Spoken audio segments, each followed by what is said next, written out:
Bharat Ratna doctor Bhimrao Ambedkar को कोटि कोटि नमन। ये कार्यक्रम डॉक्टर भीमराव अंबेडकर के जीवन पर आधारित है, जहां भारत की जनता के प्रति उनके योगदानों को पूरी सजगता से चित्रित और रेखांकित करने का प्रयास है। कार्यक्रम में दिखाई गई घटनाएं लब्ध पुस्तकों से ली गई हैं। इस कार्यक्रम के जरिए चैनल की ओर से एक विश्वसनीय, सजग और सकारात्मक प्रयास है कि डॉक्टर बाबा साहेब भीमराव अंबेडकर के जीवन की संघर्ष यात्रा एवं गौरव गाथा पूरे आदर के साथ घर घर पहुंचे और उनके योगदानों से सभी संपूर्णता में परिचित और आह्लादित हों। ये जीवन बहुत सुंदर है और उससे भी सुंदर होती है किताबें। ज्ञान और विज्ञान का भंडार होती है किताबें। जीवन का सबसे बेहतरीन अलंकार होती है किताबें। अगर उनसे मित्रता बढ़ाओगे तो जीवन सफल होगा। सच कहूं तो कभी कभी हमें भी मन करता है पढ़ने का, लेकिन जो सदी से हो रहा है वो गलत थोड़ी ना है। हम इस मामले पर कुछ नहीं बोलेंगे तो सदियों तक ऐसे ही चलता रहेगा।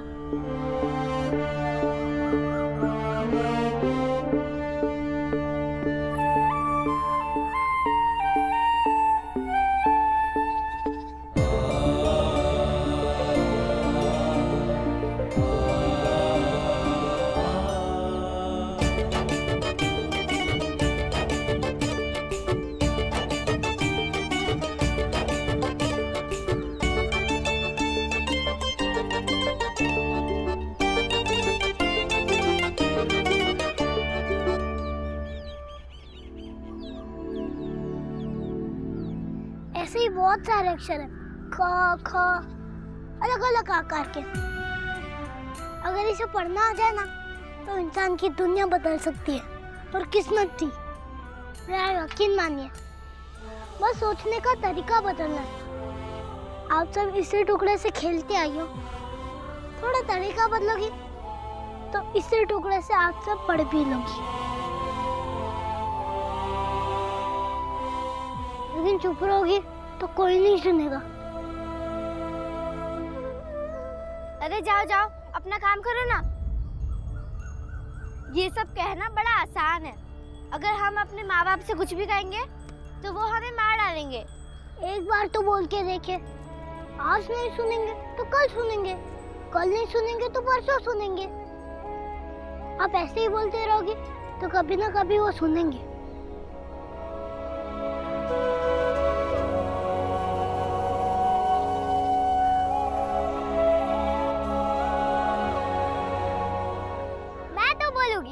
दिमाग खराब हो गया है क्या तुम्हारा?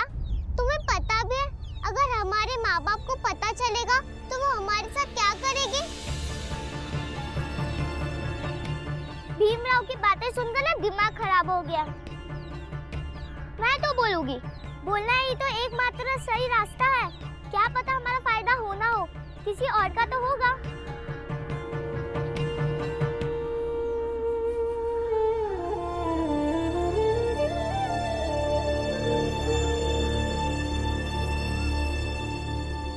अरे ध्रुव,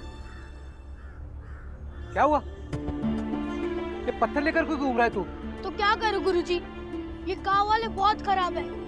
सब बस बड़े बनने के चक्कर में पड़े रहते हैं। हाथ में पत्थर हो तो सब ढंग से रहेंगे। अरे लेकिन ध्रुव, ये तो बताओ बात क्या हुई? कुछ ज्यादा ही बोल रहा है। यही तो खबरदार जो कोई भी आगे बढ़ा है। अरे लेकिन भीमराव कहाँ है अभी?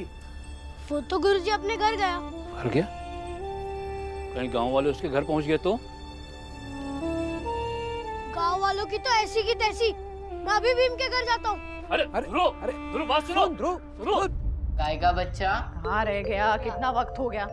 इसे बोला था जल्दी आ जा। कहाँ था? भाई क्या ले आना था? तू इधर आ। ऐसे ले, 1 पैसे का गुड़ लेके। गुड़ लाना? अरे चुप तो, बैठ यहाँ पे। अरे मैं भूल गया ना। हाँ ठीक है।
लड़कियों को पढ़ने का कोई हक नहीं है, तो मैं बस इन्हें समझाने की कोशिश कर रहा था।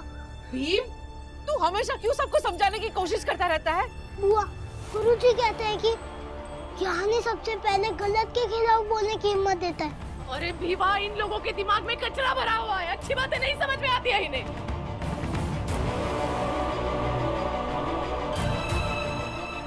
ये भी घर पे नहीं है, पता नहीं ये लोग। आप इसे अंदर लेके जाओ, चल जाओ, इसे अंदर लेके जाओ, मैं देखती हूँ क्या करना है। आने दीजिए, मैं बात करूंगा। अरे सुन, भीमा, मेरी बात सुन। कोई आगे नहीं बढ़ेगा।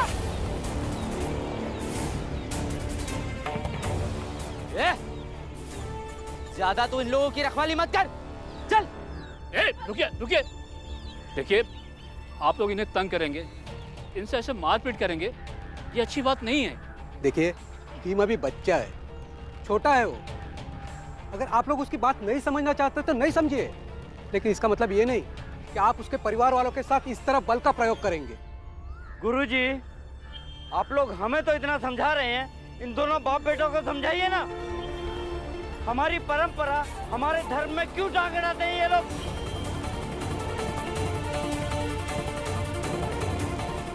आज हम फैसला करके आए हैं कि इनको सबक सिखा कर ही जाएंगे। हाँ, सबक सिखा। रुक जाओ। अगर आप में से किसी ने भी मेरे परिवार को क्षति पहुंचाई तो मैं पुलिस कप्तान के पास चला जाऊंगा और मैं पत्थर से सबका सर फोड़ दूंगा।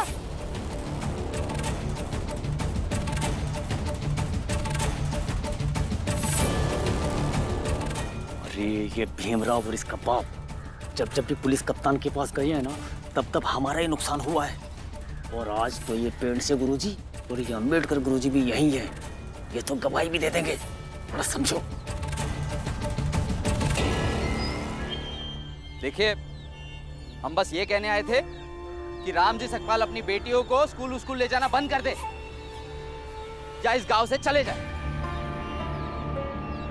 हम भी बार बार इन लोगों से उलझकर मुसीबत नहीं मोल लेना चाहते। हाँ ठीक है, नहीं पढ़ाएंगे हम अपनी बेटियों को, लेकिन आप जाइए यहाँ से, जाइए आप। नहीं है, बाबा आएंगे तब उनसे बात कर लीजिएगा, वही फैसला करेंगे। नीवा क्यों बढ़ा रहा है तू बात को? आई, बाबा आएंगे तो समाधान निकालेंगे। वैसे ही लड़कियों की शिक्षा की बात चल रही है तो चलने दीजिए। ये लोग भी कुछ सोचेंगे लड़कियों के बारे में।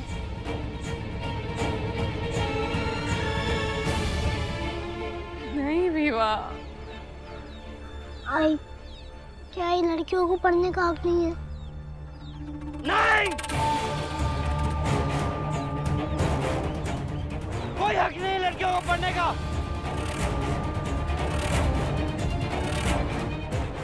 आने दो आज रामजी सकपाल को, हम भी फैसला करके जाएंगे, तब तक यहीं बैठेंगे। हाँ, यहीं बैठेंगे हम भी।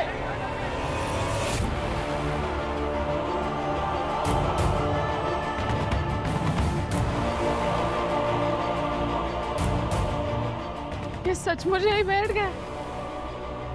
आई, चलेगा, हम भी आए बैठ जाएंगे।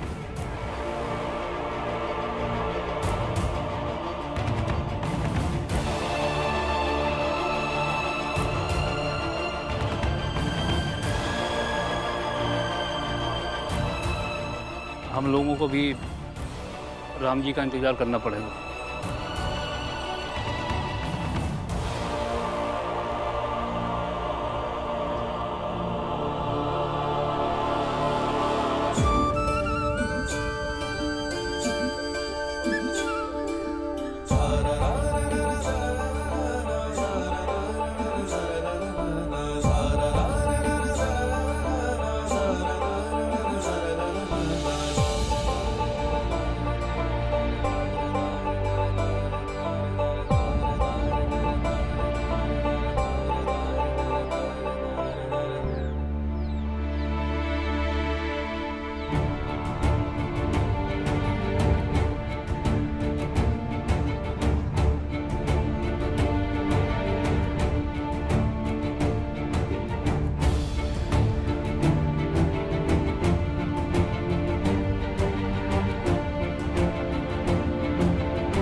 क्या हुआ?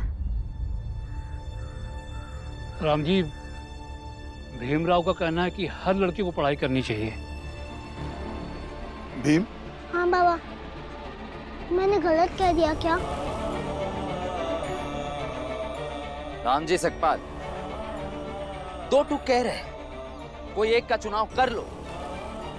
या तो तुम्हारी दोनों बेटियों को पढ़ाई लिखाई से दूर रखो, या ये गांव छोड़कर चले जाओ।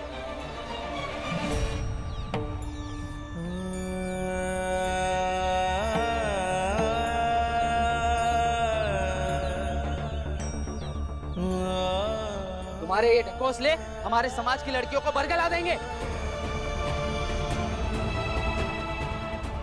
इन गांव वालों को पढ़ाई लिखाई की बातें समझ में नहीं आएगी, और भीम ने मेरे आने से पहले इन्हें जरूर समझाया होगा। आप लोग हर छोटी छोटी बात को फैसले की दुआई क्यों देने लगते हो? एक बार उन लड़कियों से भी पूछ लीजिए, क्या पता उन्हें भी पढ़ना पसंद हो।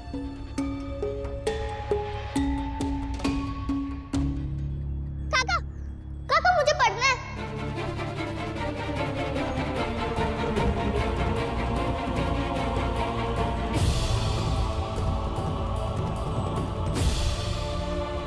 चुप! चुप! चुप भाग यहाँ से! भाग! आपने उसे बोलने का मौका ही नहीं दिया। अरे क्या बोलने दो उसको? उसकी जिंदगी के फैसले हम करते हैं, वो नहीं। मर्द वो है या हम?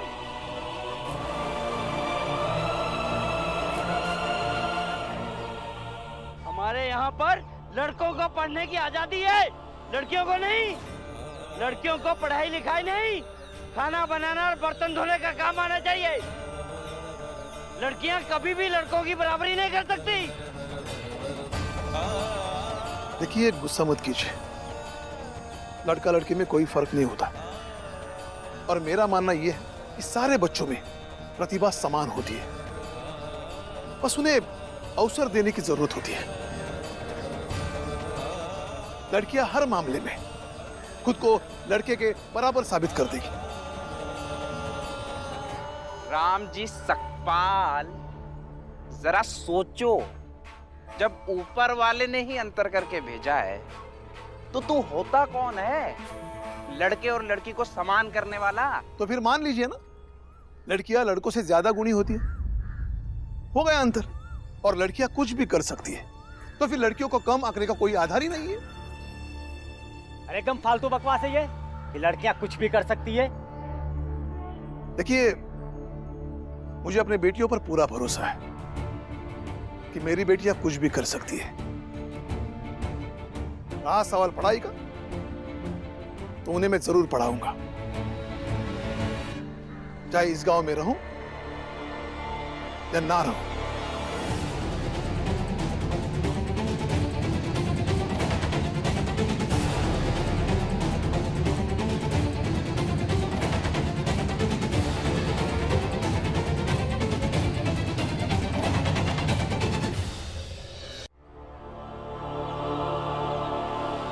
लेकिन मैं ये चाहता हूं कि आप अपनी बेटियों को पढ़ाने के बारे में जरूर सोचिए, क्योंकि मेरी नजर में लड़का लड़की में कोई फर्क नहीं। तो ठीक है, आजमा लेते हैं। राम जी सकपाल को लगता है कि इसकी बेटियां किसी से कम नहीं, जबकि इसका बेटा हमारी बिरादरी के लड़के से दौड़ में हार गया। अब इसकी बेटी हमारी बराबरी करेगी।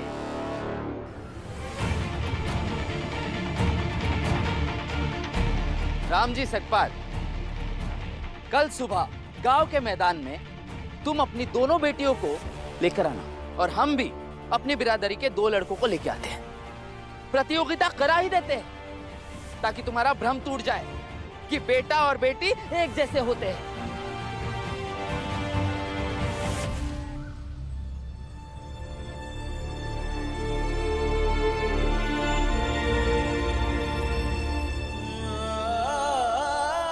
बाबा, हमें कोई प्रतियोगिता नहीं करनी है।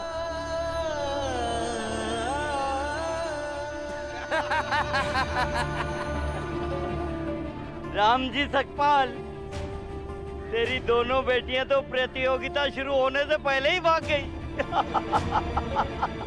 अब करते रहो लड़का लड़की में समानता।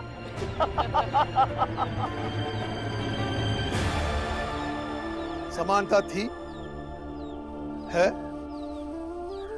और रहेगी। फिलहाल उन्हें अपनी काबिलियत का अंदाजा नहीं है, और कल मैं अपनी बेटियों को प्रतियोगिता में जरूर लेकर आऊंगा।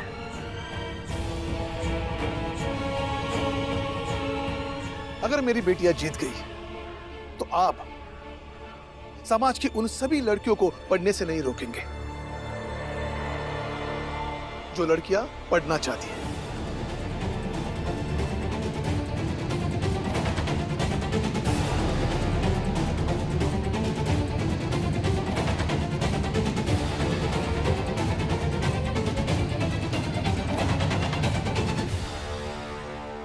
बड़े अजीब आदमी हो तुम रामजी सकपाल। मतलब जिसे प्रतियोगिता में भाग लेना था वो तो भाग गई, लेकिन तुम्हारी जिरह बंद नहीं हुई। जिरह नहीं, विश्वास है। हाँ या ना में जवाब दो।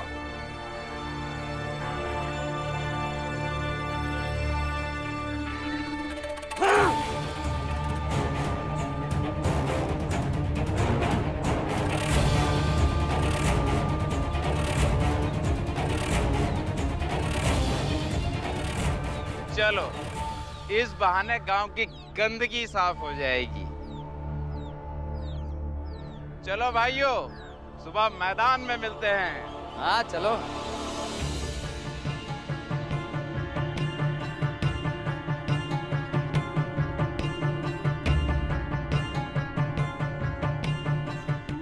पापा, शर्त क्यों मान ली आपने? दीप, कल मंजुला, तुलसा हारे या जीते, लेकिन सबसे महत्वपूर्ण बात यह है कि कल के परिणाम को ये सातारा यहाँ की औरतों की जीत, यहाँ की लड़कियों की जीत के रूप में हमेशा याद रखेगा।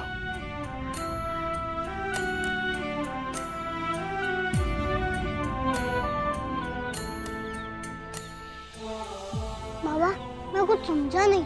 अगर ये जीत गई तो शाम होते होते एक माहौल बन जाएगा लड़कियों को पढ़ाने का।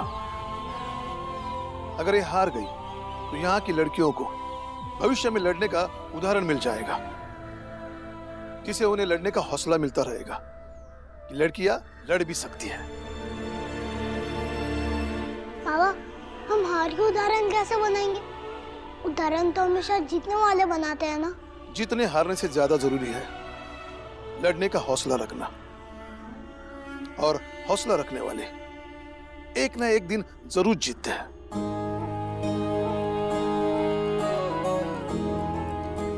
कल का दिन लड़कियों के हौसले का दिन है, जो उन्हें हमेशा जीतने की प्रेरणा देता रहेगा।